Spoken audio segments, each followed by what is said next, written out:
বুজুর্গানে কেরাম বলেন ইনদা যিকরুস সালিহিন তানাজ্জালুর রাহমা, যেখানে নেক লোকের যিকর আজকার করা হয়, যেখানে সালিহিনদের তাজকিরা করা হয়, যেখানে আল্লাহ ওয়ালাদের বয়ান চলে, সেখানে আল্লাহর রহমত বর্ষিত হয়। সুবহানাল্লাহ।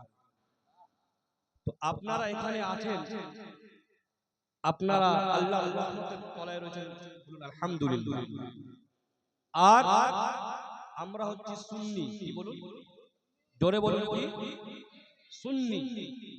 আমরা রাসূল পাককে ভালোবাসি, আর ভালোবাসার কিছু লক্ষ্য রয়েছে, আলামত রয়েছে, কিছু নিশানিয়া রয়েছে। মানুষ যখন কাউকে ভালোবেসে ফেলে তার কিছু চিহ্ন থাকে। তো বুজুর্গানে কেরামরা বলেছেন ভালোবাসার অনেক চিহ্ন রয়েছে, কিন্তু হাদিসে পাকের মধ্যে যেটা এসেছে কি, মান আহাব্বা শাইআন আকতারা যিকরু, যে ব্যক্তি কোন জিনিসকে বেশি ভালোবাসে সেই জিনিসের বেশি বেশি করে চর্চা করে। আমরা সুন্নি, আমরা রাসূল পাককে ভালোবাসি বলেই আমাদের মাহফিলের নাম নূরে মুহাম্মদী কনফারেন্স।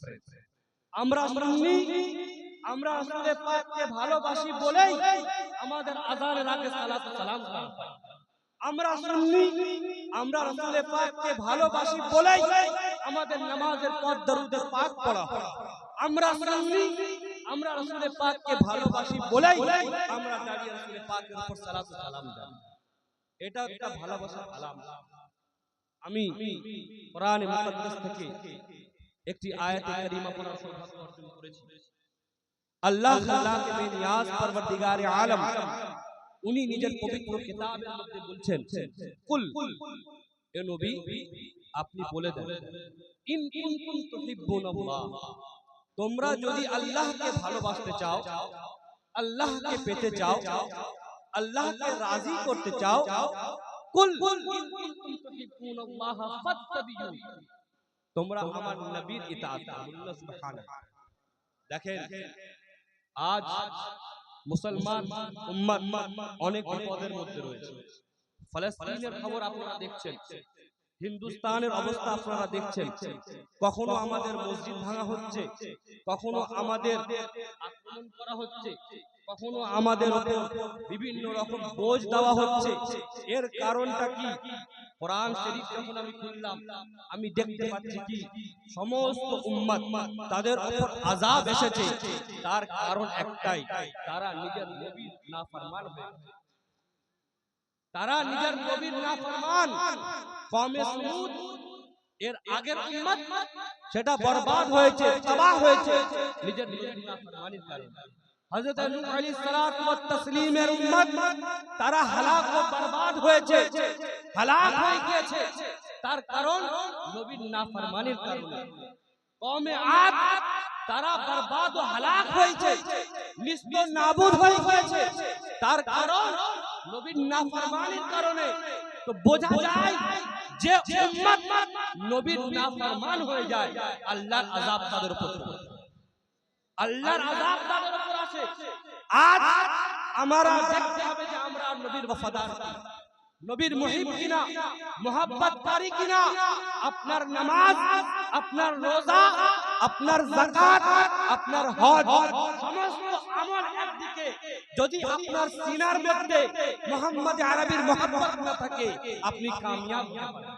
বেশক আল্লাহ তাবারক ওয়া তাআলা স্বয়ং বলে দিচ্ছেন, কুল, এ নবী আপনি বলে দেন, আল্লাহকে পেতে চাও মসজিদে গেলে পাবে না। এ নবী আপনি বলে দেন, আল্লাহকে পেতে চাও শুধু সিজদা করলে পাবে না। এ নবী আপনি বলে দেন, যদি তোমরা আল্লাহকে রাজি করতে চাও শুধুমাত্র আল্লাহ আল্লাহ বললে পাবে না। আল্লাহকে তখন পাবে যখন তুমি মুহাম্মাদের গোলামি করবে। আজ আমাদের এই দুর্দশা, আমাদের এই অবস্থার কারণ হচ্ছে ভাই, সাহাবায়ে কেরামদের যুগে অত্যাচার ছিল না, জালিম ছিল না, দুশমনী ইসলাম ছিল না। তারা ছিল, কিন্তু তারা ইসলামের ক্ষতি করতে পারেনি, ইসলামের উপর আক্রমণ করতে পারেনি। তার কারণ কি? সাহাবায়ে কেরামদের নিসবত রাসূল পাকের সঙ্গে ছিল। আপনাদের সামনে আমি হাদিস ও কোরআন থেকে কিছু কথা তুলে ধরি।